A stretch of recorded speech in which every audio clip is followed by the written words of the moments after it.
The living room felt like a courtroom with me as the defendant. My entire family had gathered for what they called an intervention. Dad, Mom, Uncle Robert, Aunt Margaret, and my cousins Amanda and Jason. All here to discuss my apparent failure at life.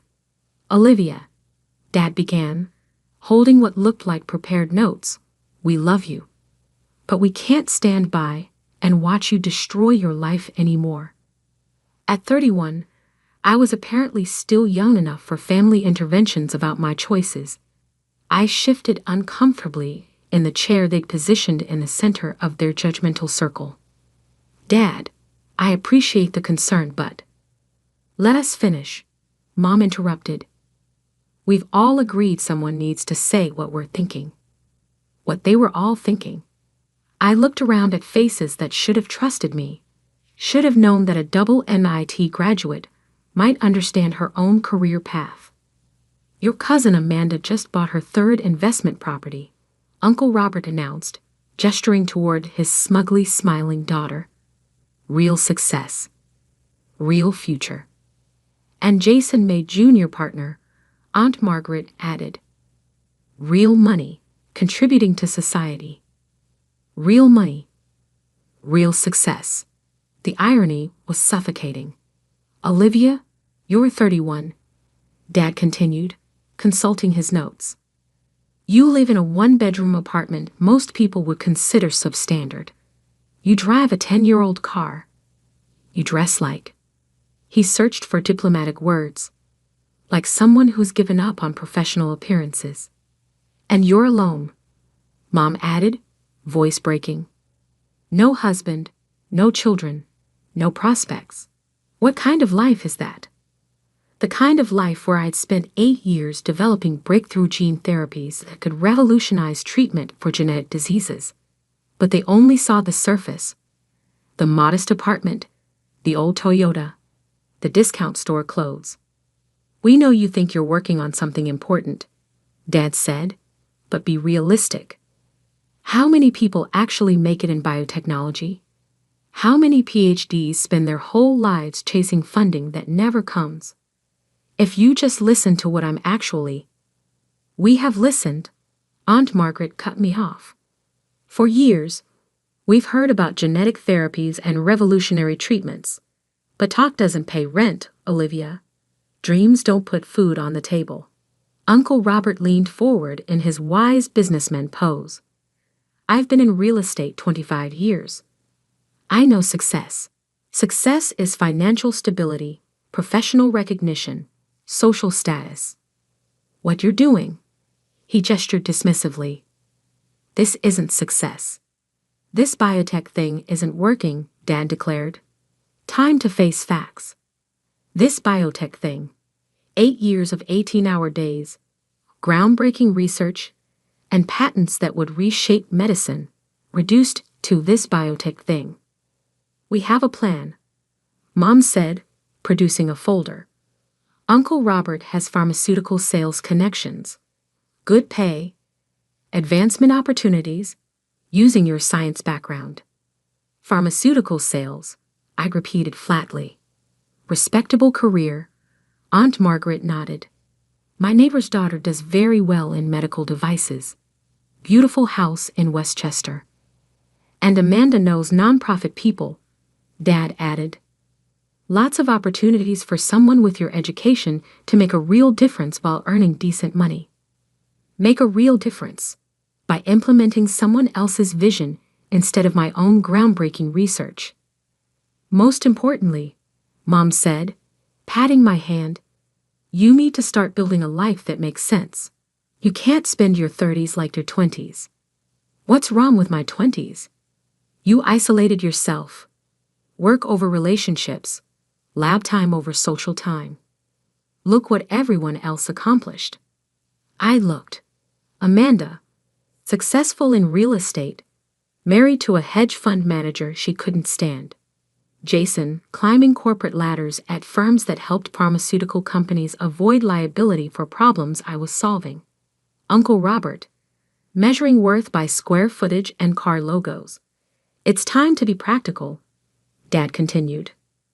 You've had your experimental phase. Now think about your future. This is my future. No, honey, Mom said sadly. This is your fantasy. Your future is when you stop chasing impossible dreams and build something real. Impossible dreams. If only they knew Nexus Genomics was going public today. If only they knew those impossible dreams were worth over $5 billion. We want what's best for you, Jason said. We're family. What's best is giving up everything I've worked for to sell pharmaceuticals. What's best, Uncle Robert said firmly, is accepting that life requires compromise. You can't save the world and have a comfortable life. You have to choose. Why can't I have both? Because that's not how the world works, Dad declared with finality.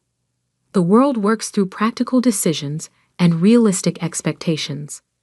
That's when the television interrupted. The background news had been murmuring all afternoon, ignored until suddenly it cut to breaking coverage. This is CNBC with breaking news from Wall Street, the anchor announced urgently. My stomach dropped. Today was IPO day, the day 8 years of secret work would become public knowledge. Biotech startup Nexus Genomics goes public at $5.1 billion valuation, making founder Olivia Martinez. The words echoed in sudden, complete silence. I watched my family's faces transform. Confusion, disbelief, shock. The youngest woman to take a biotech company public since Elizabeth Holmes. Though unlike Theranos, Nexus Genomics has multiple FDA-approved treatments already generating revenue. Dad's mouth hung open. Mom went pale. Uncle Robert stared like the TV had spoken alien language.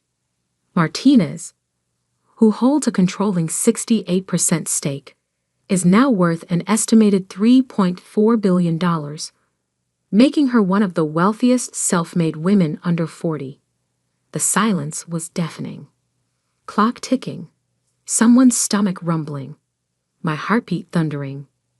The company's revolutionary gene therapy treatments for Huntington's disease and cystic fibrosis has shown remarkable clinical success, with FDA fast-tracking additional treatments for Alzheimer's and Parkinson's. Is that our Olivia? Aunt Margaret whispered. Stock opened at $89 per share, climbing to $127 in the first hour, suggesting investors believe the valuation may be conservative. That's impossible, Jason breathed. But it wasn't impossible.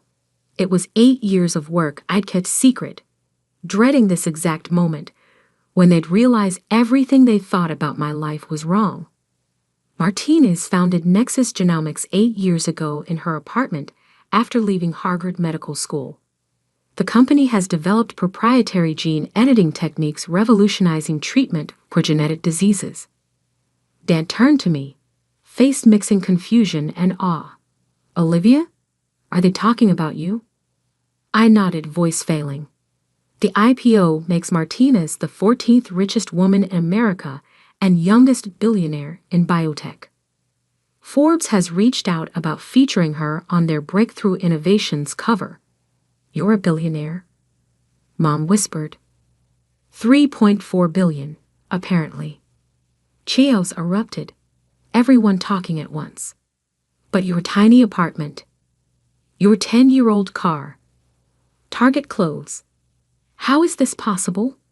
I raised my hand. Miraculously, silence fell. It's possible because for 8 years, I put every spare dollar into research and development. I cared more about building something meaningful than looking like I was building something meaningful. Why didn't you tell us? Dad asked, hurt clear in his voice. The dreaded question. How do you explain you didn't trust family with dreams they'd spent years dismissing as fantasies? Because every time I explained my work, you told me to be realistic. Every time I discussed breakthrough potential, you suggested pharmaceutical sales instead. We didn't know you were succeeding, Mom protested. I tried telling you. The biotech success doesn't look like real estate or law success. It comes with patent approvals and clinical trials, not quarterly bonuses or company cars. Uncle Robert stared like I'd grown a second head. You're saying while we thought you were struggling, you were building $1 billion company. I'm saying while you thought I was wasting my life, I was working to save lives. The $1 billion is just what the market thinks that work is worth.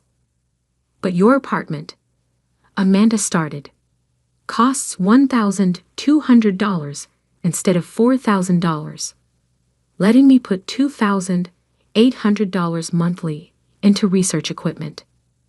Your car cost $8,000 instead of $80,000, meaning I could afford another mass spectrometer. Your clothes cost $500 yearly instead of $5,000, letting me hire better research assistants. Silence as they processed this. So you lived like you're poor while you're actually... Jason trailed off. While investing in something more important than my image, yes. Dad sat heavily. I don't know who you are anymore. I'm the same person I was an hour ago. Same person coming to family dinners. Listening to lectures about being practical. Only now, you know what I've actually been doing. You let us think you were failing, Aunt Margaret accused. I let you make assumptions based on appearances instead of asking about substance. There's a difference. The TV continued. FDA approved Nexus Genomics' first treatments, with last quarter's revenue reaching $847 million. The company employs over 400 researchers with partnerships at major medical centers worldwide. $847 million, Uncle Robert repeated slowly, in one quarter. More than my real estate firm makes in 5 years, Amanda whispered. More than my law firm makes in 10, Jason added. Looking around, I saw something new in their faces, respect. Not grudging tolerance or patient disappointment, but actual respect for my accomplishments. Olivia, Dad said finally, I owe you an apology. We all do. Dad, you don't. Yes, I do. I spent this afternoon telling you to be practical, realistic, like everyone else. But you were already more successful than any of us dreamed. Success isn't the point. The point is I was doing something I believed in, something meaningful. Whether it made me rich didn't change the work's value. But it did make you rich, Aunt Margaret pointed out. It made the work financially sustainable. Money is just a tool for more research, helping more patients, developing more treatments. Mom was crying. Honey, I'm so sorry. Sorry for not believing, for thinking you were wasting your life, for wanting you to be someone you're not. You wanted me happy and secure. Those aren't terrible things. But you were already happy and secure. We couldn't see it, because it didn't match our idea of happiness and security. The news showed projections. Analysts predict Nexus Genomics could reach $15 billion valuation within 3 years as additional treatments gain FDA approval. $15 billion. Jason breathed. Martinez announced 30% of profits will provide reduced-cost treatments to developing countries, making her not just one of America's youngest billionaires, but most philanthropically minded. 30% of profits? Amanda asked. I'm ensuring treatments reach people who need them, regardless of ability to pay.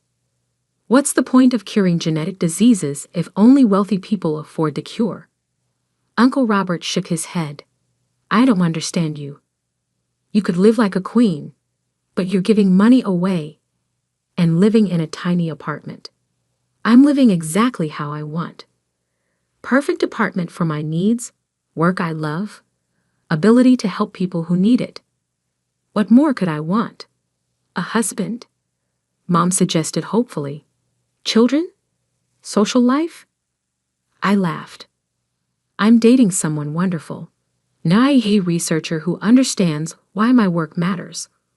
We discuss marriage when things settle down. You're dating someone? She brightened. Someone I met at a gene therapy conference. Someone sharing my interests, supporting my goals. Someone who thinks it's awesome I care more about changing the world than impressing people. Why didn't you tell us? Because every time I mentioned someone, you immediately asked about marriage, his job, his family. I got tired of relationships being evaluated like business mergers. Dad was quiet, then spoke softly. We owe you an explanation too. You don't owe me anything. We were scared.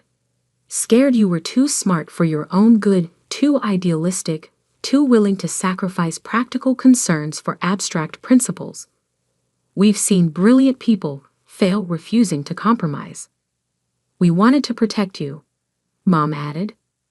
Make sure you didn't spend your life chasing something that would never materialize.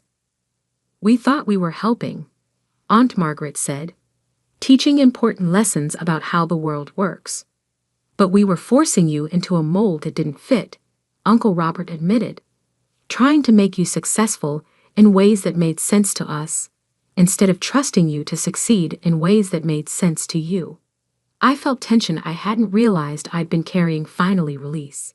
For 8 years, I'd felt like I was disappointing family by pursuing my path. It never occurred to me they'd been trying to protect me from disappointment. I understand why you worried. I understand why my choices seemed risky and impractical. But I wish you trusted me enough to let me take those risks. We should have, Dad said firmly. Should have trusted the daughter we raised to make good decisions. Should have believed in the intelligence and drive that got you through MIT and Harvard. My phone was lighting up with notifications. Word was spreading fast. And by tomorrow, my quiet anonymity would be over. What happens now? Amanda asked. For me? Not much. Same research, same treatments to develop, same patients to help. Only difference is more resources to do it with. But you'll be famous, Jason pointed out. Magazine covers, conferences. And I'll still prefer Saturday nights in the lab to fancy parties. Fame doesn't change who you are, just changes who thinks they know who you are. Will you move out of that apartment? Mom asked hopefully. Maybe. I've been thinking about a house with bigger laboratory space. But probably not the kind you're imagining. What kind are you imagining? Something with room for full research setup. Greenhouse for test samples, workshop for custom equipment. Functional, rather than impressive. Uncle Robert laughed and shook his head. $3.4 billion, and you want a bigger laboratory. $3.4 billion, and I can afford to build the exact laboratory I want. That's the difference. What about us? Mom asked quietly. Does this change how you feel about family? Fair question.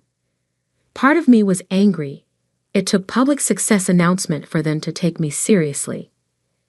Part hurt they dismissed my work without trying to understand it. But mostly I was relieved. Relieved I didn't have to keep success secret anymore. Relieved I didn't have to defend my choices at every gathering.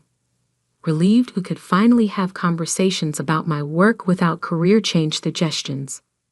I hope it changes our relationship for the better. I hope we can discuss my work without you trying to talk me out of it. I hope you'll trust me to know what's best for my life. We will, Dad said immediately. From now on, we promise to listen more and judge less. Better questions too, Mom added, about your research, goals, and happiness, not just financial security and social status. And we'll support you, Aunt Margaret said, even when we don't understand. Looking around at my family's faces, I saw something I hadn't seen in years. Genuine pride. Not in my bank account, but in what I'd accomplished, built, contributed to the world. Thank you, That's all I've ever wanted. Not for you to understand every detail, but to trust I'm doing it for good reasons. We do trust you, Dad said. And we're proud. Incredibly proud. Even if I keep the tiny apartment? Even if you keep the tiny apartment, Mom confirmed painfully. Even if I keep the old car? Even if you keep the old car, Uncle Robert agreed reluctantly. Even if I keep Target clothes? Even if you keep Target clothes, Amanda said, though maybe consider occasionally shopping somewhere slightly more upscale. I laughed. I'll think about it. Afternoon light was fading. I'd been here 3 hours that somehow transformed not just how family saw me, but how I saw myself in relation to them. I should go. 100 phone calls to return, and my research team is probably wondering where I am. Your research team, Dad repeated, testing the words. 412 people, according to the news. Some of the world's smartest researchers working together to solve unsolvable problems. And you're their boss, Jason said, amazed. I'm their leader. There's a difference. I don't tell them what to do. I make sure they have everything needed to do their best work. As I gathered my things, Mom caught my arm. We have years to make up for. Years of not believing, years of pushing you toward things you didn't want. How do we do that? I thought for a moment. Start by visiting the lab sometime. Not to judge, but to see what we're working on. To understand what I spend my days thinking about. We'd love that, she said immediately. And start thinking of success as more than financial security. Success as impact, contribution, making the world better than when you found it. We can do that, Dad said. And maybe, I grinned, stop trying to set me up with finance guys. What's wrong with finance guys? Aunt Margaret asked. Nothing, except he spent our entire dinner explaining why biotech was a risky investment sector. The room burst into genuine family laughter for the first time in years. No more finance guys, Mom promised. But maybe invite this researcher to Sunday dinner. I will. Fair warning. He's even more passionate about gene therapy than I am. Is that possible? Uncle Robert asked. You'd be surprised. Heading to the door, I turned back. They were still talking animatedly, processing everything they'd learned about me in one afternoon. For 8 years, I'd lived a double life. Successful biotech entrepreneur weekdays, disappointing daughter weekends. Maybe that was finally over. Maybe now I could just be myself, all the time, with everyone I cared about. Olivia? Dad called. Yeah. Next Sunday, when you come for dinner, will you tell us about the Huntington's treatment? I'd like to understand how it works. I smiled. I'd love to. For the first time in longer than I could remember, I was actually looking forward to Sunday dinner with my family. The words hit me like a physical blow, even though I'd heard variations of them my entire life. My mother, Patricia Harrison, stood in the middle of our family's modest kitchen, her face red with frustration and what I'd come to recognize as deep, bone-deep disappointment in me. 28 years old, Alex, and what do you have to show for it?